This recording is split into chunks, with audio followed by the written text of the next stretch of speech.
இந்த முத்துவோட கோத்தாலதான் சுந்தரத்தோட வாழ்க்கையே போக போகுது அப்படிங்கிற மாதிரிதான் இருக்கு இன்னைய எபிசோடு. சுந்தரத்துக்கும் அருணுக்கும் நடுவுல பஞ்சாயத்து பேசி பிரச்சனையை முடிக்கலாம் அப்படின்னு சொல்லி ரெண்டு சைட்ல இருந்து வக்கீல், அதுக்கப்புறம் அருண், அப்புறம் நம்ம சீதா, முத்து, சுந்தரம் எல்லாமே வந்திருக்காங்க. முத்து கிட்ட மீனா இருந்துகிட்டு, ஏங்க அங்க போய் எதுவும் பேசி வச்சிடாதீங்க, அருண் என்னதான் கோவமா பேசினாலும் நீங்க கொஞ்சம் நிதானமா பேசுங்க, ஏன்னா இது சுந்தரத்த அண்ணனோட வாழ்க்கையே இதுலதான் இருக்கு அப்படின்னு நம்ம முத்து இருந்துகிட்டு, மீனா அதெல்லாம் எனக்கு தெரியாமையா மீனா, இந்த தடவை அருண் என்ன பேசினாலும் நான் எதுவுமே பேச மாட்டேன், நீ ஒன்னும் கவலைப்படாத அப்படிங்கிறாங்க. எதுக்கு நான் வரட்டுமாங்க அப்படின்னு நம்ம மீனா கேட்டதுக்கு, அதெல்லாம் பரவாயில்ல மீனா, நீ வர வேணாம், அப்புறம் நீ வந்தனா ஒன்னு ஏதாச்சும் சொன்னா எனக்கு பயங்கரமா கோவம் வரும், அதனால நீ வீட்லயே இரு அப்படின்னு சொல்லி மீனாவையும் வர வேணாம்னு சொல்லிடுறாரு முத்து. அங்க போய் பார்த்தா நம்ம முத்து சீதா வந்திருக்கிறதுனால சீதா கையில அப்புறம் முகத்துல எல்லாம் காயம் இருக்கிறத பார்த்துட்டு, என்ன சீதா என்னாச்சு அப்படின்னு கேட்டுட்டு இருக்கும்போது அருண் இருந்துகிட்டு, சீதா இங்க வா, தேவையில்லாதவங்கள்ட்ட எல்லாம் பேசி இருக்காத அப்படின்னு சொல்லி சீதாவையும் கூப்பிட்டாரு. உடனே நம்ம முத்துக்கு சரியான கோவம் வந்தாலும் என்ன பண்றது, கொஞ்ச நாள் அமைதியா இருக்க வேண்டியதான் அப்படின்னு சொல்லிட்டு அந்த விஷயத்தையும் விட்டுறாரு. கொஞ்ச நேரத்திலே சுந்தரம் அப்புறம் ரெண்டு சைட்ல இருந்து வக்கீல் எல்லாமே வந்துடுறாங்களா. வந்த உடனே சுந்தரம் இருந்துட்டு, மச்சான் நீ கொஞ்சம் பொறுமையா பேசு மச்சான் அப்படின்னு மறுபடியும் நம்ம முத்துக்கு சரியான கோவம் வருது. மச்சான் நான் பொறுமையா தான் பேசுறேன், அவன் என்ன பேசுறானோ அதுக்கு ஏத்த மாதிரிதான் பண்ண முடியும் அப்படின்னு சுந்தரத்தோட ஒய்ஃப் இருந்துகிட்டு, அண்ணே இது இவரோட வாழ்க்கையே இதுல தானே இருக்கு அப்படின்னு சொல்லிட்டு அழுதோன்னே, மா எனக்கும் புரியுதுமா, நானும் பொறுமையா தான் இருக்கேன், ஒன்னும் பயப்படாதீங்க அப்படின்னு சொல்லிட்டு போன உடனே நம்ம அருண் கிட்ட முத்து, அருண் நானும் நிறைய தப்பு பண்ணிருக்கேன், உன் மேல நான் நிறைய கோபமும் பட்டிருக்கேன், அதுக்காக என்ன மன்னிச்சிரு அப்படின்னு சொல்லி எடுத்தோன்னு மன்னிப்பு கேட்டாரு. மன்னிப்பு கேட்டது மட்டும் இல்லாம சீதா கிட்ட, சீதா நீ என்ன மன்னிச்சிரு அப்படின்னு சொன்னோன்னே, ஐயோ மாமா நீங்க எதுக்கு என்கிட்ட மன்னிப்பு கேக்குறீங்க அப்படின்னு சொல்லி பதறாங்க. உடனே நம்ம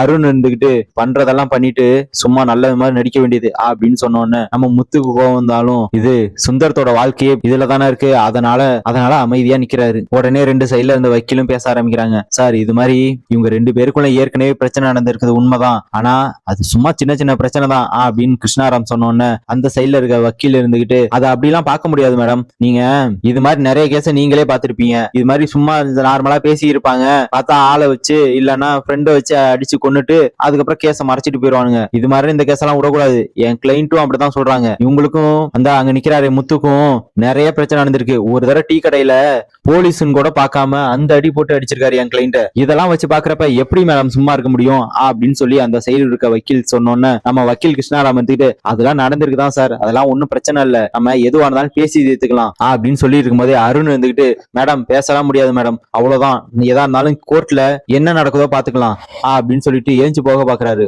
உடனே நம்ம முத்து இருந்துகிட்டு அருணோட கைய பிடிச்சுக்கிட்டு, அருண் அருண் ப்ளீஸ் அருண் ப்ளீஸ் அருண் என்ன மன்னிச்சிரு அருண், நான் வேணும்லாம் பண்ணல, நமக்குள்ள நடக்கிற பிரச்சனையை எதுக்காக இவன் மேல காட்டணும், இவன் பாவம் அருண், ஒரே ஒரு பொண்ணு, அதுவும் இவனோட வருமானத்தை நம்பிதான் இருக்கு, அந்த லைசன்ஸை மட்டும் வாங்கி கொடுத்துரு அப்படின்னு சொல்லி கெஞ்சிக்கிட்டு இருக்கும் போதே, எது லைசன்ஸை வாங்கி கொடுக்கணுமா, அவனை ஜெயில தள்ளி கம்பி என்ன வச்சாதான் என்னோட ஆத்திரமே தீரும், ஏண்டா எங்க அம்மா இறந்திருக்காங்க, உனக்கு இந்த லைசன்ஸ் இல்லாம இருக்கிறதான் பிரச்சனையா அப்படின்னு சொல்லி சுந்தரத்தையும் கேட்டு திட்டுறாரு நம்ம அருண். உடனே சீதா இருந்துகிட்டு, ஏங்க பொறுமையா பேசுங்க அப்படின்னு, சீதா நீ வாயை மூடி நில்லு, தேவையில்லாம பேசி அடி வாங்காத, வீட்டுல அடி வாங்குறதெல்லாம் பத்தாதா அப்படின்னு நம்ம முத்துக்கு சரியான கோவம் வருது. எது வீட்டுல அடிக்கிறானா அப்படின்னு சொல்லிட்டு பல்ல கடிச்சுக்கிட்டு போகும்போது நம்ம சுந்தரம் இருந்துகிட்டு கையை பிடிச்சிட்டு, மச்சான் வேணாடா பொறுமையாடுறா அப்படின்னு சொல்லிடுறாரு. உடனே நம்ம முத்துவும் வேற என்ன பண்றது அப்படின்னு சொல்லி அமைதியா நிக்கிறாரு. சீதா இருந்துகிட்டு அழுதுகிட்டே நின்னோன்னு நம்ம முத்துவால பொறுத்துக்கவே முடியல. அருண் இருந்துகிட்டு, மேடம் எதுவா இருந்தாலும் கோர்ட்ல பாத்துக்கலாம், சும்மா பஞ்சாயத்து பேசணும்னு இன்னொரு தடவை வர வைக்காதீங்க அப்படின்னு சொல்லிட்டு ஏஞ்சி போக பாக்குறாரு. முத்து இருந்துகிட்டு மறுபடியும் போய், அருண்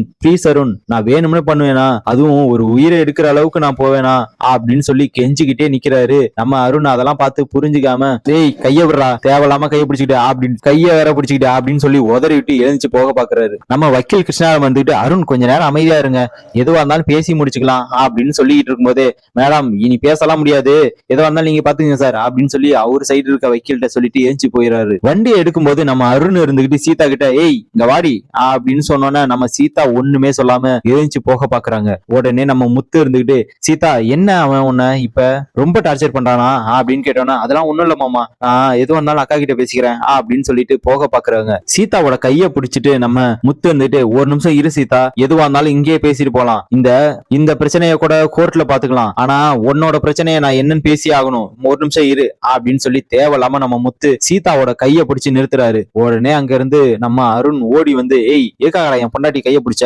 அப்படின்னு சொல்லிட்டு ஓங்கி அறைகிறாரு. ஏய் முதல்ல எதுக்காக சீதாவை அடிக்கிற அப்படின்னு சொல்லி கேட்டோன்னே, அது என் பொண்டாட்டி, நீ தேவையில்லாம தலையிடாத அப்படின்னு சொல்லி ரெண்டு பேருக்குள்ளேயும் அங்கேயே சண்டை வருது. உடனே நம்ம வக்கீல் கிருஷ்ணாராம் இருந்துகிட்டு, முத்து ஒரு நிமிஷம் இருங்க, எல்லாத்தையும் நீங்களே கெடுத்து விட்டுருவீங்க போல அப்படின்னு சொல்லி இருக்கும்போதே நம்ம முத்து அருணை போட்டு அடி அடின்னு அடிக்க ஆரம்பிச்சாங்க. அந்த சைட்ல இருக்க வக்கீல் பார்த்துட்டு, பாத்தீங்களா மேடம், இதுக்காக தான் நான் இந்த கேஸுக்கு சமாதானமா போகணும் அப்படின்னு சொன்னோன்னே வேணான்னது. இது மாதிரி எத்தனை தடவை நடந்திருக்கு தெரியுமா? முதல்ல அவரோட கோவத்தை கண்ட்ரோல் பண்ண சொல்லுங்க. இப்ப என்ன நடந்துச்சு அப்படின்னு என்னோட கிளைண்ட்டை போட்டு அடிக்கிறான் அப்படின்னு சொல்லிட்டு நம்ம வக்கீல் கிருஷ்ணாராமும் அந்த சைட்ல இருக்க வக்கீல் சுந்தரம் எல்லாம் சேர்ந்து முத்துவை தடுத்து நிறுத்திடுறாங்க. அருண் இருந்துகிட்டு, பாத்தீங்களா மேடம், இதுக்காக தான் இந்த கேஸ வாபஸ் வாங்காம இருக்கிறதுக்கு. இப்ப தெரியுதா இவன் எப்படி இருந்தாலும் எங்க அம்மாவை கொண்டு இருப்பான்னு தெரியுதா? டேய் சுந்தரம், உன்னை நான் சும்மாவே விட மாட்டேன் பாரு, உன்னை கம்பி என்ன வச்சு களி திங்க வைக்கல, என் பேரு அருண் இல்ல அப்படின்னு சொல்லிட்டு கோவமாவே போயிடுறாரு. சீதாவை கூட்டிக்கிட்டு நம்ம அருணும் வீட்டுக்கு போயிடுறாரு. வீட்டுக்கு போனதுக்கு அப்புறம் நம்ம முத்து நடந்த விஷயம் எல்லாத்தையும் மீனா கிட்ட சொன்னதுக்கு அப்புறம், ஏங்க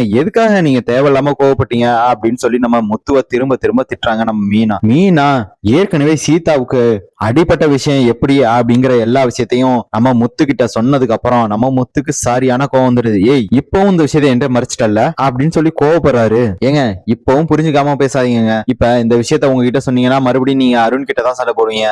அருண் கிட்ட சண்டை போட்டா என்ன ஆகும்? சீதா கிட்ட மறுபடியும் அவர் அடிப்பாரு. இது மாதிரிதான் நடந்துகிட்டு இருக்கு எப்போதும். இதுக்கு எதுக்குங்க தேவையில்லாம உங்ககிட்ட சொல்லிக்கிட்டு, அதனாலதான் சொல்லல அப்படின்னு சொல்றாங்க. அருணுக்கும் முத்துக்கும் நடக்கிற பிரச்சனையில நம்ம சுந்தரத்தை எல்லாருமே கண்டுக்கிறது இல்ல. இப்ப அவருக்கு ஜாமீன் கிடைச்சிருச்சு. ஆனா இந்த கேஸ் கோர்ட்ல நடந்துச்சுன்னா அருண் முத்து மேல இருக்க கோவத்தை சுந்தரத்தை மேலதான் காட்ட போறாரு. பாவம் சீதா மறுபடியும் அருண் கிட்ட அடி வாங்கிட்டு இருக்காங்க. இதெல்லாம் எங்க போய் முடியும் அப்படின்னு நீங்க என்ன நினைக்கிறீங்க அப்படின்னு கமெண்ட்ல சொல்லுங்க. உங்களுக்கு இந்த வீடியோ பிடிச்சிருந்ததுன்னா லைக் பண்ணிட்டு நம்ம சேனலுக்கு சப்ஸ்கிரைப் பண்ணிக்கோங்க.